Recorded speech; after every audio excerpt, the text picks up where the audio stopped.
Hello, welcome to Loremaster's Lair. I'm your Loremaster, here today for further exploration of the world of Golarion, and beyond. This past month we have had a few videos which have taken us outside of the planet of Golarion itself. Today let's continue that by looking at one of the rarest ancestries of Pathfinder 1E, the Yithians. Let's get started. Back during the earliest days of Golarions history, Yithians lived far away on a doomed planet. However, they were already far, far the most advanced species anywhere. Using their physical and metaphysical knowledge, they were able to contact a fledgling civilization of creatures from a planet known as Earth. Then, when the time came, they switched their minds with the fungal creatures, leaving those who had allowed contact with them to die. This was not out of cruelty. This was not out of sadism. It was all done only to survive. However, their new bodies were enslaved by flying globs of flesh known as polyps. They were cruel masters, but ones who failed to notice their slaves' sudden increase in intellect before it was too late.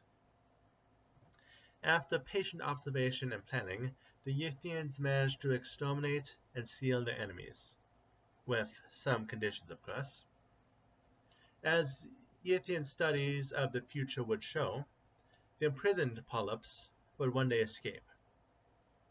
Likewise, those who had escaped before being imprisoned had fanned out and did various twisted things, including build a dark demigod, Zamindor, who was working to consume worlds. And so, with some Yithians seeing their fight with the polyps something they no longer have to worry about, others are actively preparing for the upcoming battle. Yithians' current bodies are fungus-like beings. The base shape of their body being a cone with 4 tentacles at the top, one of the tentacles being attached to the head, and the others acting sort of like hands. However, these are not Yithian bodies, but the bodies they stole from eons past. Yithians, in truth, are their minds.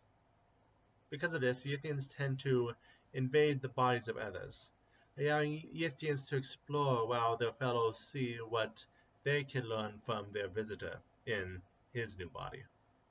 Temporary new body. Of course, it's not the most comfortable process, so memory manipulation often comes into play for the visitors, for multiple reasons probably. Yithian government is divided into 4 regions, each with a ruling council who then elects a bird to make decisions for the entire community. Lawbreakers are treated respectfully, as it is impossible for the species to truly reproduce, and therefore it can take centuries of consideration before a final decision is made. And punishments tend to be more along the lines of privileges being revoked or driving the offenders insane, with death being only for the most unthinkable crimes. In terms of technology, they not only have their own legendary advances, but through their swapping have taken tech from other cultures. At this point, they have made it so they are free from all forms of labor, allowing them time to focus fully on their endless studies. Yithians are creatures of pure logic. They are willing to do anything to ensure their own survival and ensure the eradication of the polyps. That said, they are willing to go through peaceful means, communicate with those who have gained their trust, to access libraries and archives, or to get the information they seek. But even so, these are the creatures who eradicated an entire species for their own survival. If it comes down to it, why would they not sacrifice humans or other humanoids? Of course, Yithians in the flesh do exist on Golarion.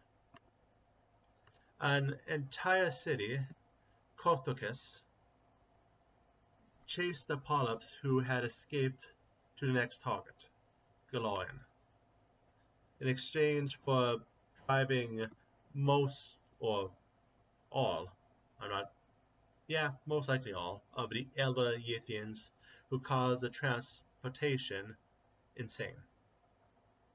Now in the depths of the vault of Earth, 15 to 20 wait endlessly to let the others know when it is time.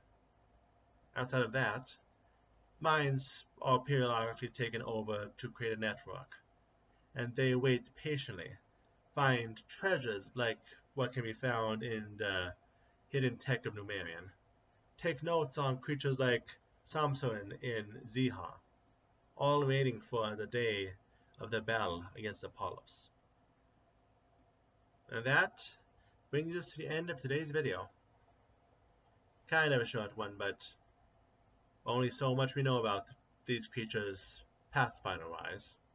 As an avid reader of Lovecraft stories, I of course am a big fan of Yithians. Probably not going to get them for Chewy, but never say never. You never know what interesting things the developers will pull out. But while any possible Yithians are on the far-off horizon, next we will be trying something new I'm interested in trying out next time. So, see you then.